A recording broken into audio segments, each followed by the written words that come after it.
بسم اللہ الرحمن الرحیم۔ السلام علیکم۔ آپ دیکھ رہے ہیں وائس آف پنجاب اور وائس آف پنجاب کے اہتمام رمضان لائیو ٹرانسمیشن کے ساتھ آپ کا ہوسٹ، آپ کا دوست چودھری احتشام نواز حاضر خدمت ہے۔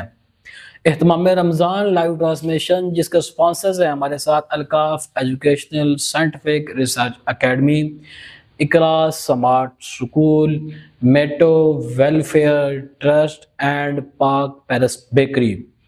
دعا ہے اللہ کریم ان کے اداروں کو دن دگنی رات چگنی ترقیاں عطا فرمائے، شریروں کی شر سے، حاسدوں کے حسد سے اور بری نظروں سے بچائے۔ اللہ کریم دیکھتی آنکھوں سنتے کانوں پر بھی اپنی خصوصی فضل و کرم کی بارش کا نزول فرمائے۔ رمضان المبارک کا یہ بابرکت مہینہ گزر رہا ہے، اللہ کریم سے یہ دعا ہے کہ اللہ کریم ہمیں اس رمضان المبارک میں کو ایسے ہی گزارنے کی توفیق عطا فرما جس طرح کا یہ مہینہ ہے۔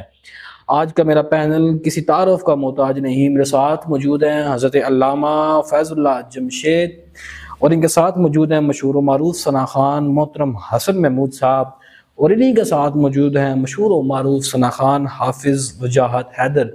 ان تینوں احباب کو اپنے اس ٹرانسمیشن میں خوش آمدید کہتا ہوں اور شکریہ بھی ادا کرتا ہوں کہ آپ نے اپنے مصروفیات میں سے وقت نکالا اور ہمارے پاس تشریف لے کر آئے۔ اللہ تبارک و تعالیٰ کے ببرکت نام سے ٹرانسمیشن کا آغاز فرمائیں گے حضرت علامہ مولانا فیض اللہ جمشید صاحب۔ اعوذ باللہ من الشیطان الرجیم،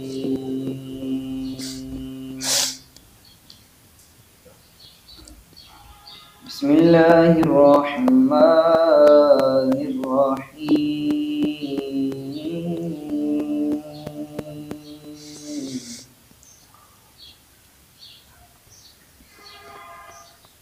وَوَجَدَكَ ضَالًّا فَهَدَىٰ،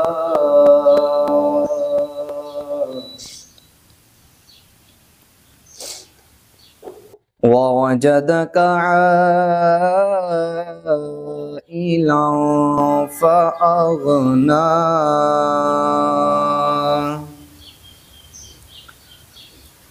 فَأَمَّا الْيَتِيمَ فَلَا تَقْهَرْ، وَأَمَّا السَّائِلَ فَلَا تَنْهَرْ، وَأَمَّا بِنِعْمَةِ رَبِّكَ فَحَدِّثْ۔ صدق اللہ العظیم۔ جزاک اللہ ماشاء اللہ۔ وَأَحْسَنُ مِنْكَ لَمْ تَلَقَتْ عَيْنِي وَأَجْمَلُ مِنْكَ لَمْ تَلِدِ النِّسَاءُ، خُلِقْتَ مُبَرَّأً مِنْ كُلِّ عَيْبٍ كَأَنَّكَ قَدْ خُلِقْتَ كَمَا تَشَاءُ، یا صاحب الجمال ویا سید البشر، من وجهك المنیر لقد نور القمر، لا يمكن الثناء كما كان حقه، بعد از خدا بزرگ توئی قصہ مختصر، بعد از خدا بزرگ توئی قصہ مختصر۔ گزارش کروں گا محترم حسن محمود صاحب مشہور و معروف ثنا خان ہمارے ساتھ موجود ہیں، آپ نعت رسول مقبول صلی اللہ تعالی علیہ وآلہ وسلم پیش فرمائیں۔ صلی اللہ علیہ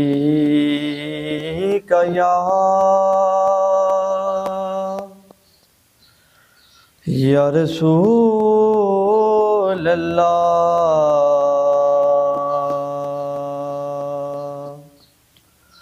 وسلم علیہ یا حبیب اللہ۔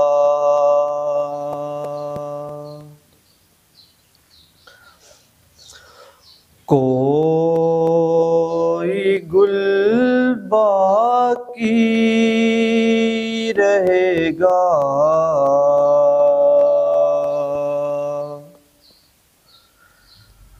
نہ چمن رہ جائے گا،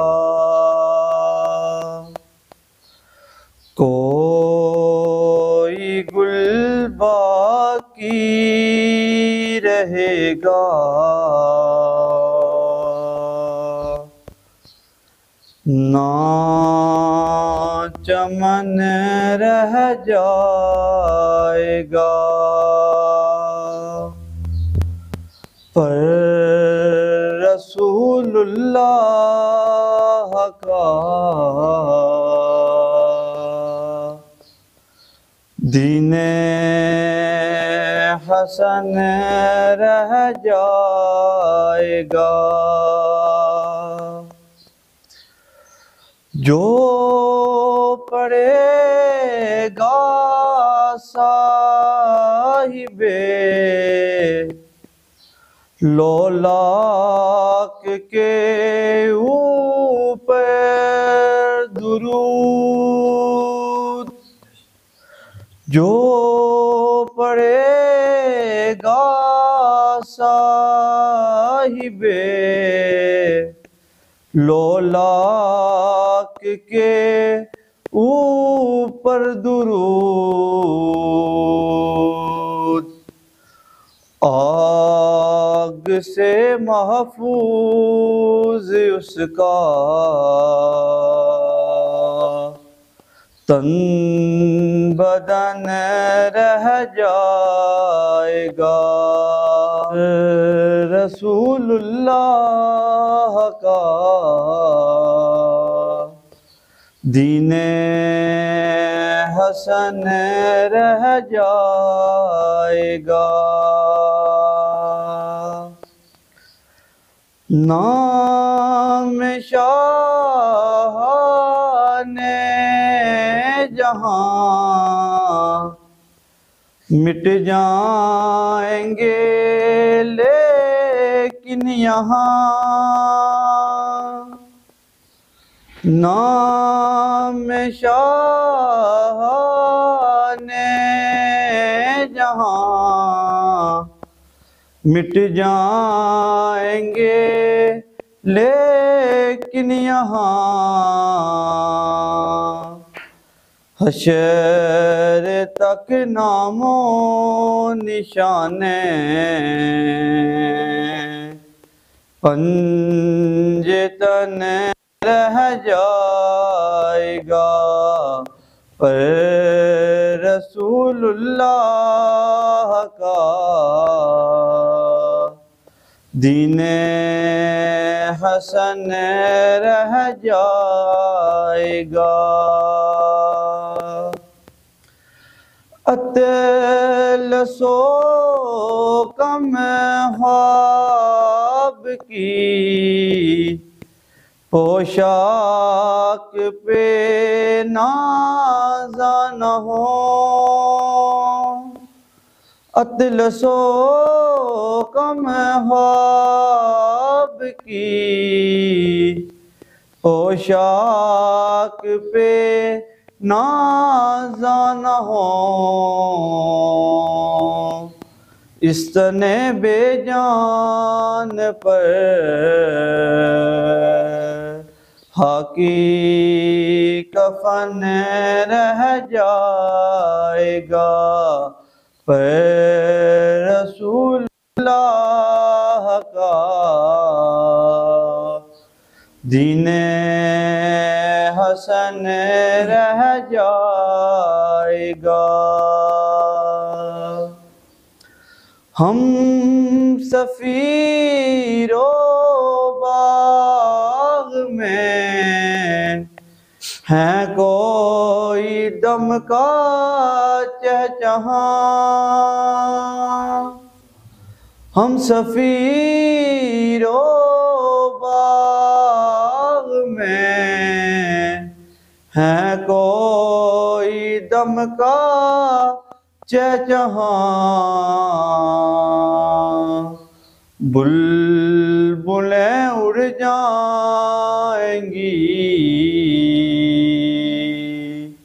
سونا چمن رہ جائے گا، پر رسول اللہ کا دین حسن رہ جائے گا، سب فنا ہو جائیں گے، کافی ولیکن حشر تک سب فنا ہو جائیں گے، کافی ولیکن حشر تک نعت حضرت کا زبانوں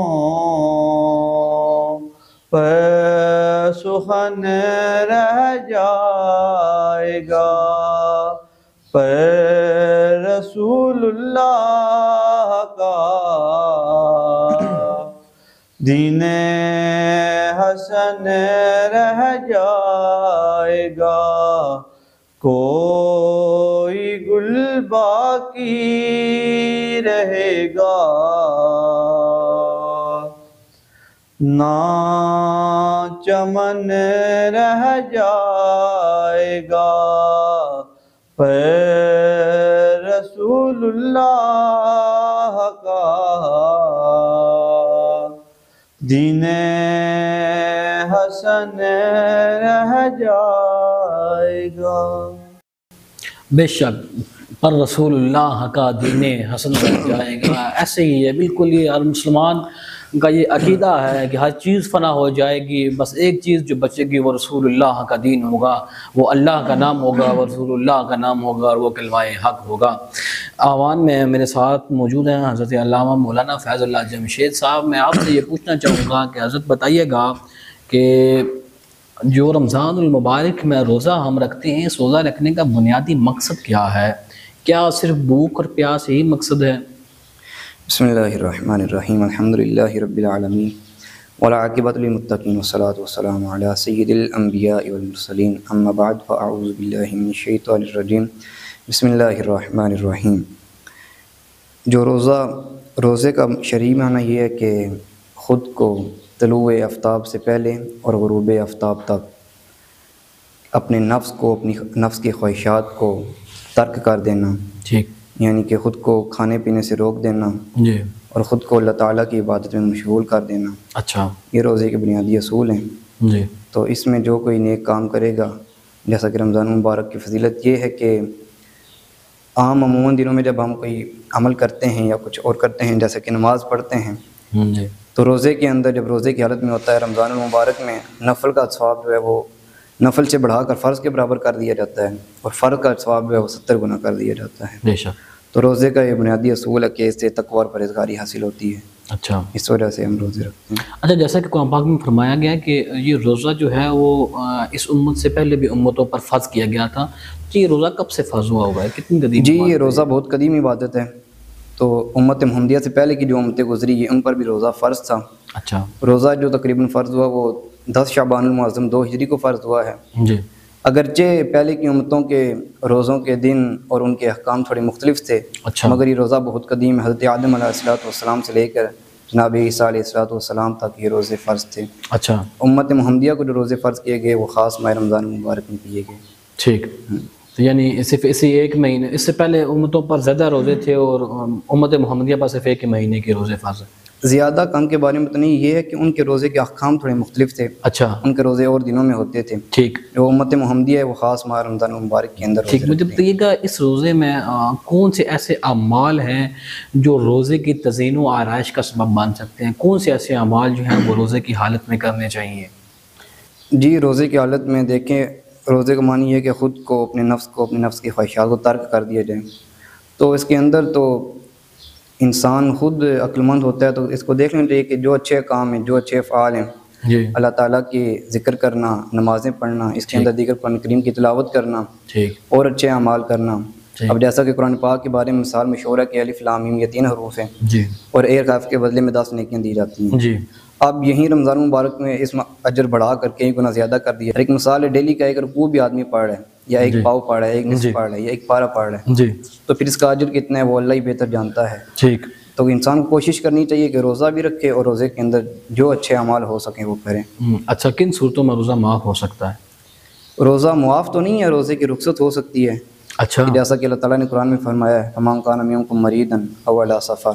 ٹھیک، تو یہ اس صورت میں ہے کہ جب کوئی آدمی مریض ہوتا ہے، حیض و نفاس والی عورت کو تو روزہ رکھنے کی اجازت ہی نہیں ہے، وہ تو بعد میں اس کی قضا کرے گی۔ ٹھیک، اب مریض سے مراد یہ ہے کہ کسی ماہر طبیب سے مسلمان ہو جو اس نے اس کو بتایا ہو کہ اگر تم روزہ رکھو گے تو تمہاری صحت جو ہے، تمہاری حالت اور خراب ہو سکتی ہے، تو اب اس صورت میں روزہ کی رخصت ہے، لیکن رمضان کے بعد اس روزے کی قضا کرنا اس کے لیے لازم ہے۔ ٹھیک، اور اسی طرح مسافر ہو گیا، اب مسافر یہ نہیں کہ یہاں سے چل کے ہم راولپنڈی میں چلے جاتے ہیں یا دیگر کسی قریب علاقے میں چلے جاتے ہیں، جی، مسافت کم از کم جو ہے کو 92 کلومیٹر ہونی چاہیے، اچھا، 92 کلومیٹر۔ جب اس سے ہم زیادہ مسافت کر لیں تو تب روزے کی رخصت ہے، اچھا، وہ بھی اس طرح کے رمضان کے بعد اس کی قضا لازم ہے۔ ٹھیک، تو بالکل جو روزہ معاف ہے وہ روزہ معاف نہیں ہے، وہ جو شیخ فانی ہو جائے، بالکل بوڑھا ہو جائے، اب دن بدن کمزور ہوتا جا رہا ہے، وہ اس کو پتہ ہے کہ اب اس کی صحت بحال ہونے والی نہیں ہے، ٹھیک، تو یہ اس صورت میں کہ وہ فدیہ کر دے، ایک مسکین کا کھانا فدیہ کر دے، اور فدیے میں یہ ہے کہ نصف سا، اور نصف سا میں تقریباً 800 گرام کم 2 کلو گندم کے دانے آتے ہیں۔ ٹھیک، اگر یہ جو میں کرنا چاہے گا تو اس کا دگنا ہے۔ ٹھیک، معافی صورت میں ہوگا جب کوئی آدمی شیخ فانی ہونا شروع ہو جائے۔ اب شیخ فانی ہے، اس نے فدیہ کر دیا، رمضان کے روزے اس نے نہیں رکھے، اچھا، اس کے بعد اگر رمضان کے بعد دوبارہ اس کی صحت بحال ہو جاتی ہے، اللہ پاک اس کو صحت عطا کر دیتا ہے، ٹھیک، تو اب فدیہ تو کر دیا، اس کا اجر اللہ تعالیٰ اس کو عطا فرمائے گا، ٹھیک، لیکن اب اس پہ بھی روزے لازم ہو گئے، یہ دوبارہ روزے رکھے گا۔ ٹھیک۔ ایک روزے کا فدیہ کتنا ہے دوبارہ مجھے بتائیے؟ ایک روزے کا تفصیل کے ساتھ بتائیے گا مجھے۔ جی، ایک روزے کا فدیہ کتنا ہے؟ فدیہ جو ہے وہ نصف سا ہے، سا ایک پیمانے کو کہتے ہیں، وہ جو زبان ہے، تو اس سے مراد یہ کہ 2 کلو سے 800 گرام کم، 80 گرام کم، سوری، 2 کلو سے 80 گرام کا گندم کے دانے ہیں، 2 کلو 80 گرام یا 2 کلو میں سے 80 گرام کم، اچھا 80 گرام کم، ہاں جی، گندم کے دانے، اچھا، یہ ایک روزے کا فدیہ ہے۔ ٹھیک، اگر یہی دانے کی جگہ یہ جوں کے دانے دینا چاہے گا ٹھیک، تو وہ پھر یہ ڈبل دے گا ان سے، یعنی کہ 2 کلو میں سے وہ 4 کلو میں سے 160 گرام کر جوں کے دانے دے گا۔ ٹھیک، اگر یہ اس کی جگہ کسی مسکین کو کھانا کھلا دیتا ہے ایک وقت کا، اچھا، تو یہ بھی اس کا فدیہ ہوگا۔ اگر کسی شخص نے جان بوجھ کے روزہ چھوڑ دیا اور کہا کہ میں بعد میں اس کا فدیہ دے دوں گا، تو کیا یہ عمل قابل قبول ہوگا؟ جان بوجھ کے بلا کسی عذر کے روزہ چھوڑنا یہ تو گناہ ہے، اچھا، بعد میں روزہ رکھے گا وہ پھر ادائے رمضان ہوگا یا نہیں ہوگا اس کے بارے میں تو اللہ بہتر جانتا ہے، مگر جان بوجھ کے روزہ چھوڑنے والے کی تو معافی نہیں ہے۔ اب جان بوجھ کے بلا کسی عذر کے روزہ چھوڑ ہے تو یہ وہ گناہ گار ہوگا، بعد میں روزہ رکھے گا وہ نفلی روزہ ہوگا، رمضان کی قضا نہیں ہوگی۔ اچھا، میں آپ کو دیکھ رہا ہوں، آپ کی عمر کیا ہے؟ میری عمر 17 سال۔ 17 سال کی عمر میں ماشاءاللہ آپ جو ہے وہ دین متین کا علم حاصل کر رہے ہیں، کافی زیادہ آپ نے حاصل کر لیا، تو آپ بتائیں گے کیا کہیں گے دیکھنے والے نوجوان کو جو کسی اور طرف چل پڑے ہیں دین کی راہ کو چھوڑ کر؟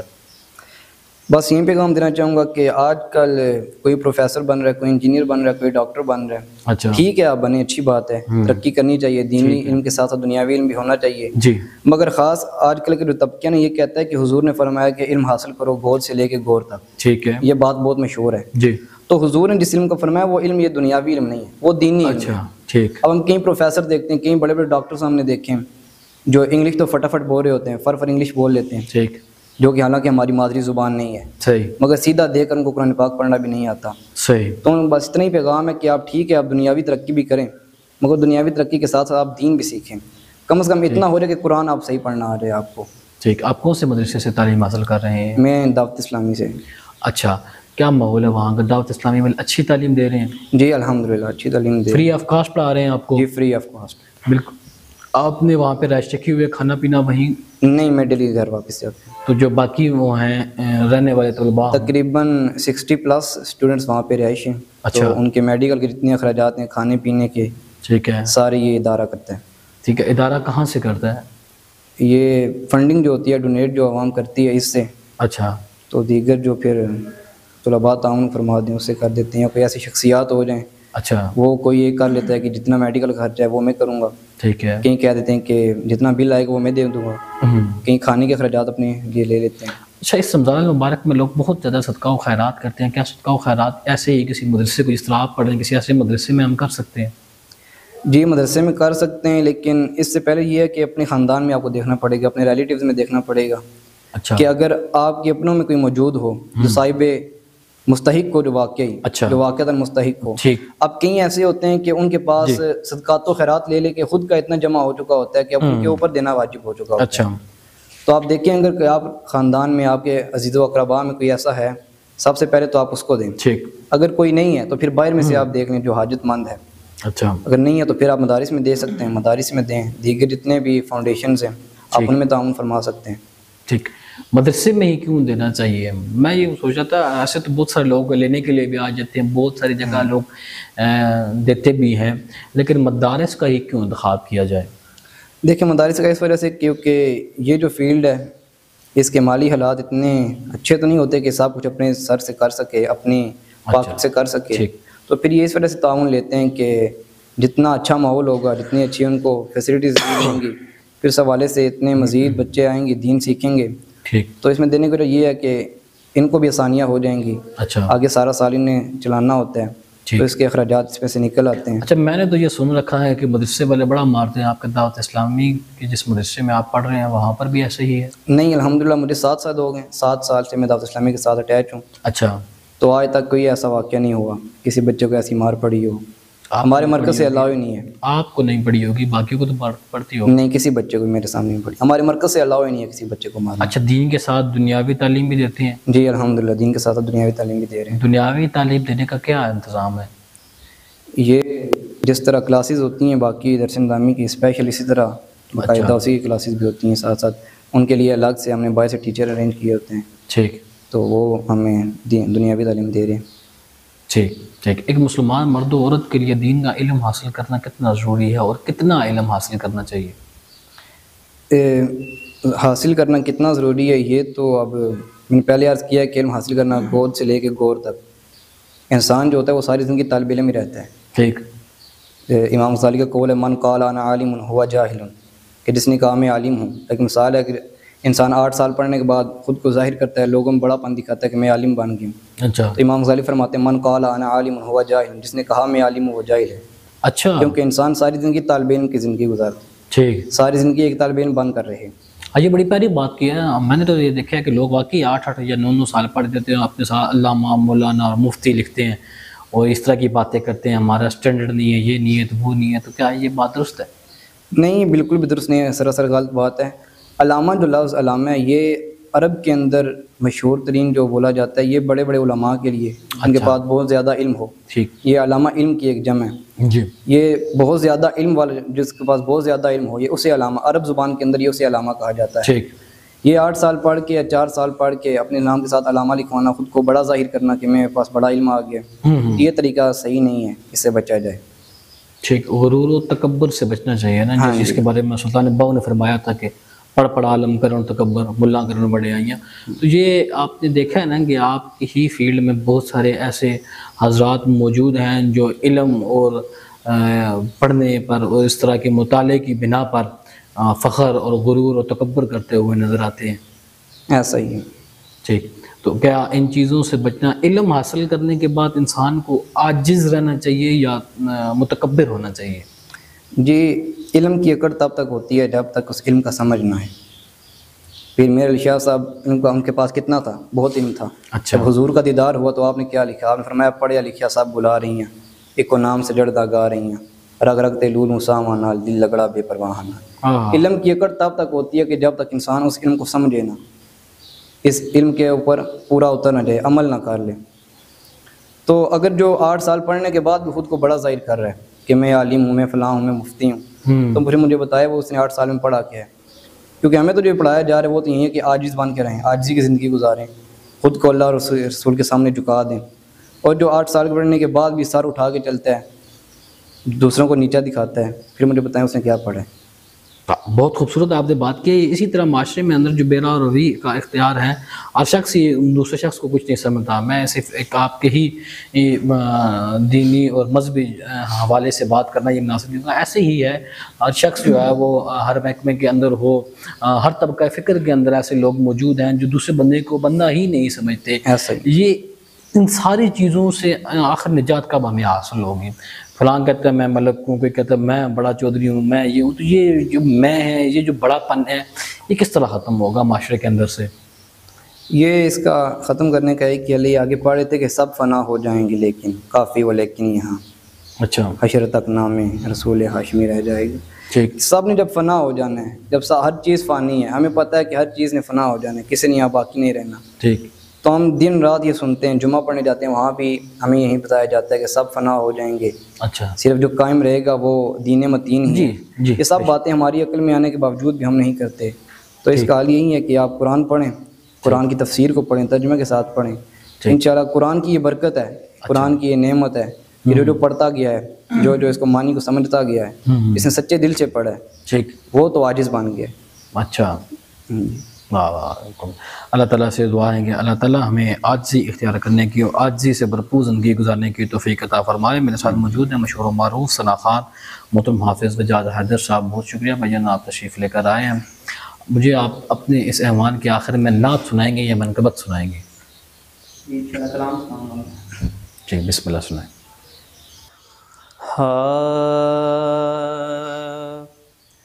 دیکھیں شہبت جو عنایت کی نظر سے، دیکھیں شہبت جو عنایت کی نظر سے، کیا کیا نہ ٹلیں آئیں بلائیں میرے سر سے، کیا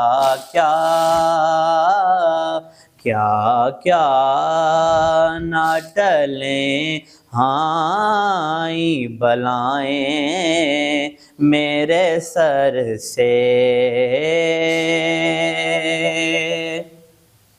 اور ایک وہ کہ رہا جن کو تیرا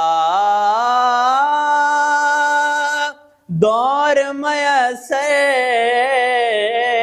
ایک وہ کہ رہا جن کو تیرا دور میسر، ایک ہم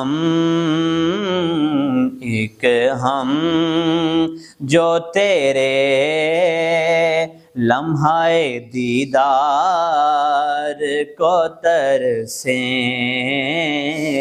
ایک ہم جو تیرے لمحہ دیدار کو ترسیں، اور صدقے تیری اس شان کریمی کہ میں آقا،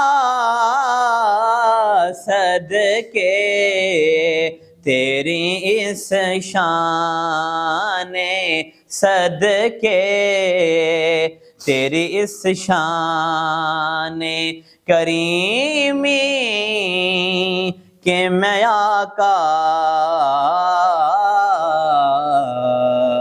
کہ محروم نہ لوٹا کوئی سائل تیرے در سے، محروم نہ لوٹا کوئی سائل تیرے در سے، کیا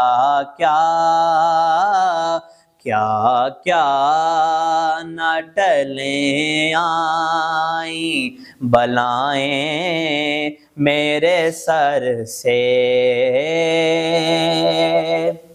اور شعر دیکھیے کہ بغداد نجف کربلا مشہد ہو کے Ajmer, Baghdad Najaf Karbala Mashhad ہو کے اجمیر کیا سلسلائے فیض چلا ہے تیرے گھر سے، کیا سلسلائے فیض چلا ہے تیرے گھر سے، کیا کیا نہ ٹلیں آئیں بلائیں میرے سر سے، اور محشر میں نصیر آئے، محشر میں نصیر آئے ہیں وہ بحر شفاعت، محشر میں نصیر آئے ہیں وہ بحر شفاعت، پھر ممکن نہیں اب ابر عطا سے، ممکن نہیں اب ابر عطا کھل کے نہ برسے، کیا نہ ٹلیں آئیں بلائیں میرے سر سے، دیکھیں شہ بطحا جو عنایت کی نظر سے۔ خوب، سبحان اللہ، ماشاءاللہ۔ حافظ وجاد حاضر صاحب کلام نصیر الدین علیہ رحمت الرحمن پیش فرما رہے تھے۔ حضور نصیر ملت فرمایا کرتے تھی جس کے مقدر میں گدائی تیرے در کی، قدرت نے اسے راہ دکھائی تیرے در کی، میں بھول گیا نقش و نگار رخ جنت، صورت جو کبھی سامنے آئی تیرے در کی، رویا ہوں اس شخص کے پاؤں سے لپٹ کر جس نے بھی کوئی بات سنائی تیرے در کی، آیا ہے نصیر آج تمنا یہی لے کر، پلکوں سے کیے جائے صفائی تیرے در کی، پلکوں سے کیے جائے صفائی تیرے در کی۔ امیدیں ہیں آپ سے کہ آپ کو ہمارا یہ آج کا پیغام بہت ہی اچھا لگا ہوگا، سن کر آپ کو بہت اچھا اور اچھا محسوس ہوا ہوگا۔ آپ اہتمام رمضان لائیو ٹرانسمیشن جس کے اسپانسرز ہیں میٹو welfare trust, Pak Paris bakery, Iqra smart school and Alkaf educational scientific research academy, جن کے تعاون سے آپ کو یہ لائیو ٹرانسمیشن دیکھنے کو ملتی ہے۔ آپ ہمارے ساتھ بنے رہیے، اسی طرح ہم اس ٹرانسمیشن کو لے کر آگے چلتے رہیں گے، کوشش کرتے رہیں گے اپنے پینل میں مزید نت نئے ثناخوان، نت نئے علماء کرام ان کو آپ کے سامنے لے کر آئیں، آپ کے شرعی مسائل کے جواب بھی ان سے لیں، اور رمضان المبارک کی بابرکت لمحوں میں ہم علماء کرام سے واعظ و نصیحت بھی سنیں گے انشاءاللہ تبارک و تعالی۔ وہی ایک آخری پیغام کہ اگر آپ بھی ہماری اس رمضان ٹرانسمیشن کا حصہ بننا چاہتے ہیں تو فیس بک پیج پر ہمارا آفیشیل نمبر موجود ہے جس پر آپ رابطہ کر سکتے ہیں۔ اگر آپ اچھی نعت پڑھ سکتے ہیں، اگر آپ شرعی سکالر ہیں، اگر آپ نے درس نظامی کی ہوئی ہے، عالمی مبلغ ہیں آپ، تو آپ ہماری اس اہتمام رمضان لائیو ٹرانسمیشن کا حصہ بن سکتے ہیں۔ اس کے لیے ہمارا پیج لائک کیجئے، ہماری ویڈیو کو لائک کیجئے، شیئر کیجئے، اور میں نے یہ بات کبھی نہیں کہی لیکن کبھی کبھی کہنی پڑ جاتی ہے کہ کمنٹ سیکشن میں بتائیے گا کہ ہماری اس رمضان المبارک کی اہتمام رمضان ٹرانسمیشن آپ کو کیسی لگ رہی ہے۔ کون سی ایسی نئی چیزیں ہیں جو اس میں ہونی چاہیے؟ آپ کی رائے کے منتظر رہیں گے وائس آف پنجاب کی پوری ٹیم۔ دعاؤں میں یاد رکھیے گا ہمیشہ کی طرح، جب آپ سے میں گزارش کرتا ہوتا ہوں کہ جب آپ دعا کے لیے ہاتھ اٹھائیں، التجا کے لیے ہاتھ بلند کریں، تو وائس آف پنجاب کی پوری ٹیم کو، ہمارے شہید محترم ارشد شریف بھائی کو، اور بالخصوص امت مسلمہ کا وہ طبقہ جو اس وقت ظلم و بربریت کا شکار ہے، میرے فلسطین کے بہن بھائیوں کو، شام کے بہن بھائیوں کو، کشمیر کے بہن بھائیوں کو اپنی دعاؤں کے اندر یاد رکھا کریں۔ یقین جانیے اے فلسطین کے لوگوں، ہم آپ سے شرمندہ ہیں، ہم بہت شرمندہ ہیں۔ خدا کے لیے جب آپ رسول کریم کی بارگاہ میں جائیں، ہماری شکایت مت لگائیے گا، رسول کریم سے ہماری شکایت مت کیجیے گا۔ ہم بہت بے کس و بے مجبور ہیں، ہم بہت بے کس و بے یار و مددگار ہیں۔ ہم کیا کریں کہ ہمارے پاس سب کچھ ہوتے ہوئے بھی ہم آپ کی مدد کو نہ پہنچ سکے۔ اے غزہ کے مسلمان بہن بھائیوں، بچوں، خدا کے لیے جب اپنے رسول کریم سے جب تمہاری ملاقات ہو، ہماری شکایت مت کیجیے گا۔ ہمارے اعمال میں، ہمارے دامن میں کچھ بھی نہیں ہے، اگر آپ ہماری شکایت کریں گے تو ہمارے پاس کچھ بھی نہیں بچے گا۔ ہم آپ کے لیے دعا ہی کر سکتے ہیں، التجا ہی کر سکتے ہیں۔ اللہ کریم آپ پر اللہ کریم سارے مسلمانوں پر جو ظلم و بربریت کا شکار ہیں، اللہ کریم سب کو فتح و کامرانی سے ہمکنار کرے۔ اللہ کریم مسلمانوں کے حال پر خصوصی فضل و کرم اور عنایت کی بارشیں برسائے۔ گزارش کروں گا حضرت علامہ میرے ساتھ موجود ہیں، آخر میں یہ دعا فرمائیں گے، اپنے دعاؤں میں یاد رکھیے گا۔ آمین اللہم صلی علی سیدنا و مولانا محمد وعلی آل سیدنا و مولانا محمد وبارک وسلم وصلی علیہ۔ اللہم ربنا آتنا فی الدنیا حسنۃ وفی الآخرۃ حسنۃ وقنا عذاب النار وقنا عذاب القبر وقنا عذاب الحشر وقنا حساب المیزان۔ ربنا انک جامع الناس لیوم لا ریب فیہ ان اللہ لا یخلف المیعاد۔ ربنا ما خلقت هذا باطلا سبحانک فقنا عذاب النار۔ ربنا اننا سمعنا منادی ینادی للایمان۔ یا الہ العالمین، تلاوت کلام پاک کی، نعت خوانی ہوئی، الہ العالمین دیگر مسئلے مسائل پوچھے بتائے گئے، اس تمام کے اندر کوئی غلطی ہو گئی ہو تو اپنے وسیلہ کے ساتھ معافی عطا فرما۔ ساری صحیح کلام پاک کا ثواب تیری پاک برگاہ الوہیت کے اندر پیش کرتے ہیں، قبول اور منظور فرما۔ تیرے پیارے محبوب دانائے غیوب صلی اللہ تعالی علیہ وآلہ وسلم کی برگاہ اقدس کے اندر ہدیتاً تحفتاً پیش کرتے ہیں، قبول اور منظور فرما۔ حضور کے وسیلہ سے حضور کے والدین، حضور کے ازواج مطہرات، اہل بیت پاک، اولاد پاک، اصحابہ کرام کی برگاہوں کے اندر پیش کرتے ہیں، قبول اور منظور فرما۔ حضرت آدم سے لے کے آج دن تک جتنے بھی مسلمین، مسلمات، مؤمنین، مؤمنات اس دنیا فانی سے ایمان کی حالت کے ساتھ چل بسے، ان تمام کی ارواح کو پیش کرتے ہیں، قبول اور منظور فرما۔ خصوصاً بالخصوص کم بیش 1,24,000 پیغمبر و انبیاء گزرے، ان تمام کی برگاہوں میں درجہ بدرجہ احسال کرتے ہیں، قبول اور منظور فرما۔ یا الہ العالمین، جن کے حق میں کوئی دعا کرنے والا نہیں ہے ان کے لیے دعا کرتے ہیں، قبول اور منظور فرما۔ یا الہ العالمین، غزہ و فلسطین کے مسلمانوں کی غائبانہ مدد فرما۔ الہ العالمین، ان کے حال پر اپنا فضل و کرم فرما۔ کشمیر کے مسلمانوں کی خیر فرما۔ الہ العالمین، دنیا بھر میں جو کوئی مسلمان تکلیف میں ہے، پریشانی میں ہے، ان تمام کی تکالیف اور پریشانیوں کو دور فرما۔ الہ العالمین، ان کے حال پر اپنی رحمت کی نظر فرما۔ الہ العالمین، اس وائس آف پنجاب کو دن دگنی رات چگنی ترقی عطا فرما۔ الہ العالمین، اس میں جو کوئی تیرے محبوب کی رضا کی خاطر کام کر رہا ہے، الہ العالمین اس کے گھر میں، الہ العالمین اس کے خاندان کے ساتھ تعلق رکھنے والے جتنے بھی بڑے چھوٹے اس دنیا سے چل بسے، الہ العالمین اس ماہ رمضان کے صدقے سے ان تمام کی بے حساب بخشش و مغفرت فرما۔ الہ العالمین ان کے کاروبار میں، ان کے رزق میں، ان کے مال و جان میں برکتیں عطا فرما۔ الہ العالمین ان کو تا قیامت، الہ العالمین ان کے والدین کے لیے الہ العالمین فرما بردار بنا۔ الہ العالمین ان کے والدین اگر زندہ ہیں تو تمام کو شفاء کاملہ، الہ العالمین صحت والی لمبی زندگی عطا فرما۔ اگر اس دنیا سے چل بسے ہیں تو ان تمام کو جنت الفردوس میں اعلیٰ و عرفہ مقام عطا فرما۔ ہمیں اپنے والدین کا فرما بردار بنا۔ الہ العالمین رمضان المبارک کے ماہ کے صدقے ہماری بے حساب بخشش و مغفرت فرما۔